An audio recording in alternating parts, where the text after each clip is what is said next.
2 दिवसांपासून बेपत्ता असलेल्या कैलास पवार याची दरेगावच्या जंगलात निर्गुण हत्या।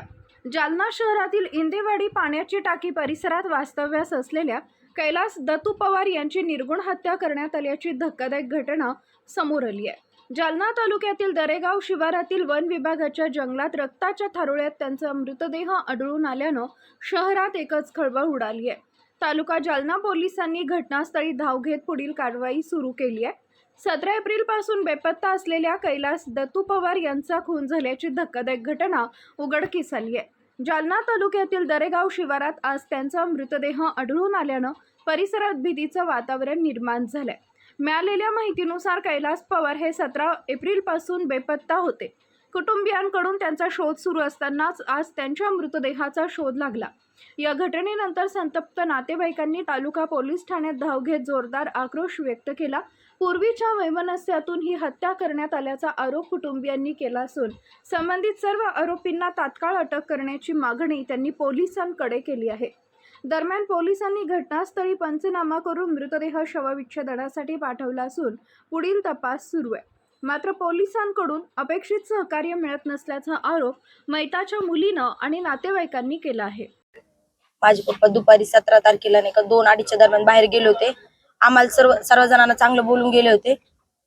विकी नावाचा मुलगा आहे, शुभम, ती ममता, साक्षी, समाधान एवढ्या जणी संशय आरोपी त्यांच्या बहिणी हे सर्व जणांना माझ्या पप्पाला मारून दरेगाव ते फॉरेस्ट मध्ये टाकलं। आणि हे 15 वर्ष म्हणजे त्याचं काय प्रकरण होतंय माहित नाही आम्हाला, पण ती शुभमनं माझ्या पप्पाला धमक्या दिल्या होत्या। शुभमनं विकीनं या सर्व जणांना माझ्या पप्पाला मारून टाकलं। आम्ही इथं तालुका पोलीस स्टेशनला आलेलो आहोत आणि त्या आरोपींना त्यांनी मदत सिक्युरिटी सोबत ठेवलेले आणि आमच्या सर्व नातेवाईकाला माझ्या मम्मीला आम्हाला गेट लावलंय त्यांनी, आम्हाला मध्ये सुद्धा येऊ देत नाहीये। बाहेर त्यांनी आमची तक्रार सुद्धा घ्यायले नाही, त्या आरोपीच्या सगळ्यांचे नाव सुद्धा घ्यायले नाही। आम्हाला न्याय मिळाला पाहिजे तोपर्यंत आम्ही बॉडीला हात सुद्धा लावणार नाही, नाहीतर आम्ही सर्वजण घरचे सुसाईड करून घेऊ। आमचे वडील नाही तर आमचं काहीच काम जगून काही कामाचं नाही। माझे वडील आम्हाला चांगलं बोलून गेले, सर्वांना चांगलं बोलून गेले। त्यांनी माझ्या वडिलांसोबत काय केलं? आणि पोलिस कशासाठी असते? जनतेला न्याय देण्यासाठी असते पोलिस, आणि आम्हाला का न्याय द्यायला नाही? ज्यांचा नवरा मरतो, ज्यांचा बाप मरतो त्यांना कळतं त्यांच्यावर बित्त काय असतं काय नाही। गेट लावून घेतलं, माझ्या आईला बाहेर टाकलं, माझ्या भावांना बाहेर टाकलं त्यांनी, आणि आरोपींना सिक्युरिटी ठेवून त्या रूम मध्ये बसवलंय। का? माझा बाप मेला आज, तुमचा बाप मेला असतं तेव्हा मग माझ्या बापाला जरी न्याय भेटला नाही ना, माझ्या बापाच्या बॉडी सुद्धा आम्ही हात लावणार नाही। ते 5च्या 5 साईचे साई आरोपी आम्हाला धरून पाहिजे। तुमच्याकडून नसन होत तर माझे भाऊ 2 बरोबर करते। हाय माझ्या पाठीशी माझे भाऊ, तुम्ही काहीच करायची गरज नाही। तुम्हाला नसन होत तर आम्हाला सांगून द्या। तुम्हाला जरी होत असेल तुम्ही तुमच्या नुसार कारवाई करा, आमच्या घरचे काहीच बोलणार नाही। तुमच्या कारवाईच्या मदत सुद्धा आमच्या घरचे येणार नाही।